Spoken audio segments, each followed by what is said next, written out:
Hi மக்களே, அனைவருக்கும் வணக்கம். This is கலராஜ். டிஎன்பிசி மற்றும் மற்ற தமிழ்நாடு காம்படிட்டிவ் எக்ஸாம்ஸ்க்கு தேவையான ஆப்டிடியூட் அண்ட் ரீசனிங். ஸோ இதில் நம்ம எல்சிஎம் அண்ட் ஹெச்எஃப் இதை பற்றி தான் பார்த்துட்ருக்கோம் இல்லைங்களா. ஸோ இந்த எல்சிஎம் அண்ட் ஹெச்எஃப் பொறுத்தவரை எக்ஸாம் பாயிண்ட் ஆஃப் வியூலேருந்து என்னென்ன மாதிரியான கொஸ்டின் கேட்க வாய்ப்புகள் இருக்குது, ஸோ எக்ஸாமில் ஆல்ரெடி கேட்ட கேள்விகள் என்ன, ஸோ அது எல்லாத்தையும் நம்ம தொடர்ச்சியாக வீடியோக்களில் பார்த்துட்ருக்கோம்.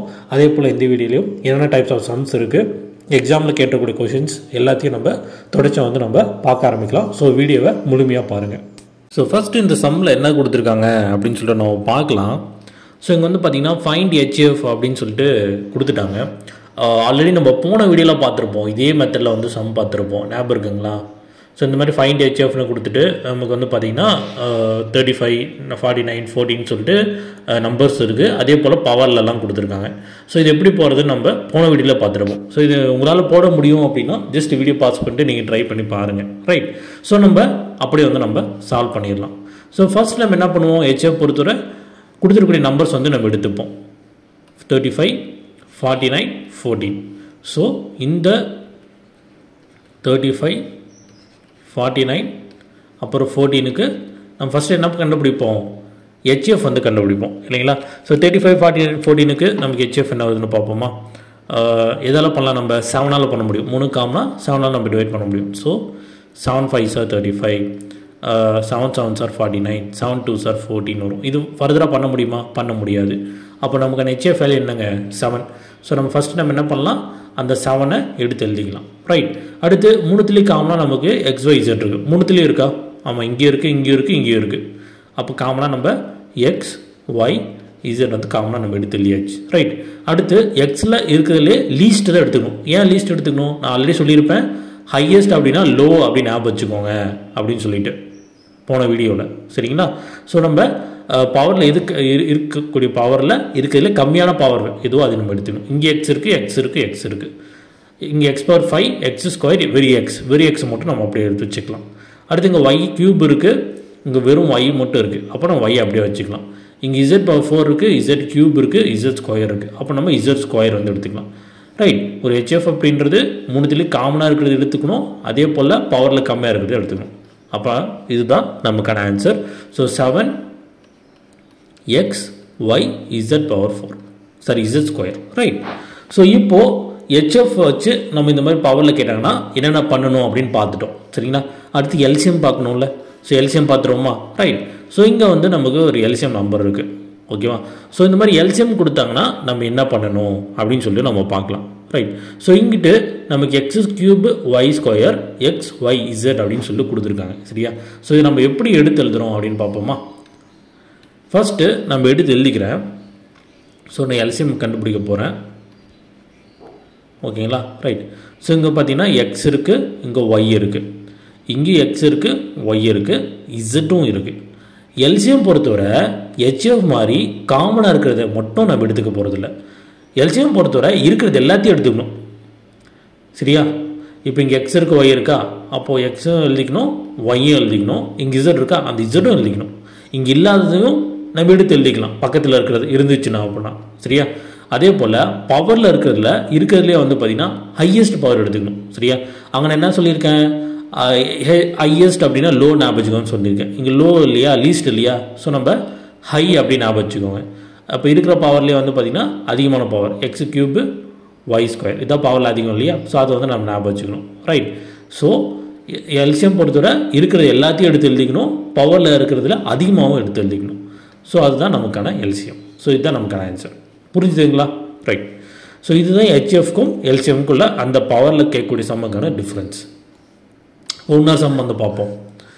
ஸோ இந்த சம் நீங்களே ட்ரை பண்ணலாம். ஸோ ஃபைண்ட் த எல்சிஎம் அப்படின்னு சொல்லிட்டு நமக்கு 2 கொடுத்துருக்காங்க. ஸோ நம்ம ஃபஸ்ட்டு என்ன பண்ணணும், அங்கே நம்பர் இருந்துச்சுன்னா அந்த நம்பர் எடுத்து தனியாக நம்ம எல்சிஎம் எடுப்போம், சரிங்களா. அப்போது 3 4 அப்படின்னு சொல்லிட்டு 2 நம்பர் இருக்குது. ஸோ 3 4க்கு நம்ம எல்சிஎம் எடுப்போம். 3 1s are 3, திரும்ப 4 1s are 4. ஆக்சுவலாக இந்த மாதிரி எழுதவே தேவையில்லை, பார்த்தோன்னே நம்ம போட்டலாம் 12 தான் ஆன்சர்னு சொல்லிட்டு. ஸோ இதுக்கான எல்சிஎம் வேல்யூ என்ன வருது, நமக்கு 12 வருது இல்லைங்களா. ஸோ ஃபஸ்ட் நம்ம என்ன பண்ணலாம், அந்த 12 எடுத்து எழுதிக்கலாம். So LCM equal to 12, right. அடுத்து இங்கே பார்த்திங்கன்னா நமக்கு எக்ஸ் இருக்குது, ஒய் இருக்குது, இசட் இருக்குது. இங்கே XY மட்டும்தான் இருக்குது. அப்போ காமனாக இருக்கிறது மட்டும் எடுத்துப்போமா? இல்லை, எல்லாத்தையும் எடுத்து எழுதிப்போம்ல. ஸோ எல்லாத்தையும் எடுத்து எழுதிக்கலாம் எக்ஸு ஒய் இசட். அதே போல் அடுத்து நம்ம என்ன பண்ணுவோம், பவரில் எது அதிகமாக இருக்கோ அதை எடுத்துக்கணும் இல்லையா. இங்கே எக்ஸ் ஸ்கொயர் இருக்குது, எக்ஸ் கியூப் இருக்குது, எதுங்க எடுத்துக்கணும், எக்ஸ் ஸ்கொயரை விட்டுட்டு எக்ஸ் கியூப் எடுத்துக்கணும். So X cube. இங்கே ஒய் இருக்குது, ஒய் கியூப் இருக்குது, எது எடுத்துக்கணும், ஒய்யை விட்டுட்டு ஒய் கியூப் எடுத்துக்கணும். அடுத்து இசட் இங்கே இருக்குது, இங்கே இல்லை, அப்போ இசட்டை நம்ம எடுத்துக்கணும் காமனாக. சரி, இருக்கிறது எல்லாத்தையும் எடுத்துக்கணும். ஸோ நமக்கு ஆன்சர் என்னது 12 x cube y cube z. Right. அப்போ ஒரு எல்சிஎம் பண்ணுறது எப்படி நம்ம போகிறோன்றது அந்த ஃபார்மேட்டு புரிஞ்சுதுங்களா. ரைட். ஸோ இப்போ அப்படியே அடுத்த சம் பார்ப்போமா. அடுத்த சம். ஸோ இங்கே வந்து நமக்கு எக்ஸ்ஒய் இல்லாமல் ஏபிசியில் கொடுத்துருக்கான். ஸோ எதில் கொடுத்தாலும் அதுதானே வரப்போகுது. ரைட். ஸோ இங்கே வந்து பார்த்திங்கன்னா ஃபஸ்ட் நம்ம என்ன பண்ணலாம், ஏ இருக்குது, பி இருக்குது, சி இருக்குது, மூணுத்துலேயும் ஏபிசி இருக்குது. ரைட். ஸோ ஏல பவரில் எதுங்க அதிகமாக இருக்குது, A square. So A square போட்டுக்கலாம். பியில் பவரில் அதிகம் B square. So B square போட்டுப்போம். சியில் பவரில் அதிகம் C square. So C square போட்டுப்போம். அப்போது நமக்கான எல்சிஎம் வேல்யூ என்ன, நமக்கு A square B square C square. சரியா. ரைட். அடுத்து ஓகே. ஸோ இங்கே வந்து நமக்கு ஒரு பெரிய நம்பர் மாதிரி கொடுத்துருக்காங்க. ஸோ ஃபஸ்ட் நம்ம கொடுத்துருக்க நம்பர்ஸ்லாம் நம்ம எடுத்து எழுதிக்கலாம். என்ன நம்பர் கொடுத்துருக்காங்க, 66 இருக்குது, 44 இருக்குது, 24 இருக்குது. அப்போ நம்ம அதுக்கு நம்ம ஃபஸ்ட் டைம் என்ன பண்ணணும், எல்சிஎம் எடுக்கணும் இல்லைங்களா. ஸோ 66, 44, 24. ஸோ இதுக்கு ஃபஸ்ட்டு நம்ம எல்சிஎம் வந்து எடுத்துக்கலாம். ஸோ ஃபஸ்ட் நம்ம எதாவது பண்ணலாம், 2ஆல் பண்ணலாமா. So 2 33s are 66. So 22s are 44. 2 1s are 2, 2 12s are 24. அடுத்து ஸோ இதை வந்து நம்ம 11ஆல் பண்ண முடியும். 11 3s are 33, 11 2s are 22, 12 அப்படியே வந்துடும். அடுத்து இதை வந்து நம்ம 3ஆல் பண்ணலாம். 3 1s are 3, 2 அப்படியே வந்துடும். 3 4s are 12. திரும்ப இதை வந்து 2ஆல் பண்ண முடியும். 2 1, 2 1s are 2, 2 2s are 4. திரும்ப 2ஆல் 2 1 1, 2 1s are 2. ரைட். ஸோ இங்கே வந்து நம்ம நிறைய நம்பர்ஸ் வந்து எழுதியிருக்கோம். அப்போ இதெல்லாம் இன்ட்டு பண்ணிங்கன்னா உங்களுக்கு எவ்வளோ கிடைக்குது, 264 அப்படின்னு கிடைக்கும். ஸோ இந்த 264 தான் நமக்கான எல்சிஎம் வேல்யூ. ரைட். ஸோ அதை வந்து நம்ம அப்படியே எடுத்து எழுதிக்கலாம். 264. அடுத்து இது மூணுத்துலேயும் ஏபிசி இருக்குது இல்லைங்களா. ஸோ ஏபிசி அப்படியே போட்டுப்போம். A B C. ஏல இருக்கிற பவரில் எது அதிகம், A power 4. So A power 4 போட்டுக்கலாம். பியில் பவரில் அதிகம் பி பவர் 4. சியில் சி பவர் 4. ஸோ நமக்கு ஆன்சர் என்னது, 264, A power 4, B power 4, C power 4. So இதுதான் நமக்கான ஆன்சர். சிம்பிள். ஸோ ஒரு எல்சிஎம் அப்படின்றது இருக்கிற எல்லாத்தையும் எடுத்து எழுதிக்கணும். பவரில் இருக்கிறதுலே ஹையஸ்ட்டாக இருக்கிற பவரும் எடுத்து எழுதிக்கணும். நம்பர் கொடுத்தாங்கன்னா நம்பரை தனியாக எல்சிஎம் எடுத்துக்கணும். ஒரு ஹெச்எஃப் அப்படின்றது கொடுத்துருக்கிறதுலே காமனாக இருக்கிறத மட்டும்தான் எடுத்துக்கணும். பவரில் இருக்கிறது லீஸ்டானதை மட்டும்தான் எடுத்துக்கணும். அதே போல் நம்பர்ஸ் கொடுத்தாங்கன்னா நம்பருக்கு தனியாக ஹெச்எஃப் கண்டுபிடிச்சிக்கணும். இதுதான் பவரில் கொடுக்கக்கூடிய இந்த ஃபார்மேட்டுக்கான ரெண்டுக்கும் உள்ள டிஃப்ரென்ஸ். எல்சிஎம்க்கும் ஹெச்எஃப்குள்ள டிஃப்ரென்ஸ் இது தான். சரிங்களா. ஸோ இது புரிஞ்சிட்டாலே நமக்கு இந்த மாதிரி பவரில் கொடுத்தாங்கன்னா ஈஸியாக போட்டு போயிடலாம். சரிங்களா.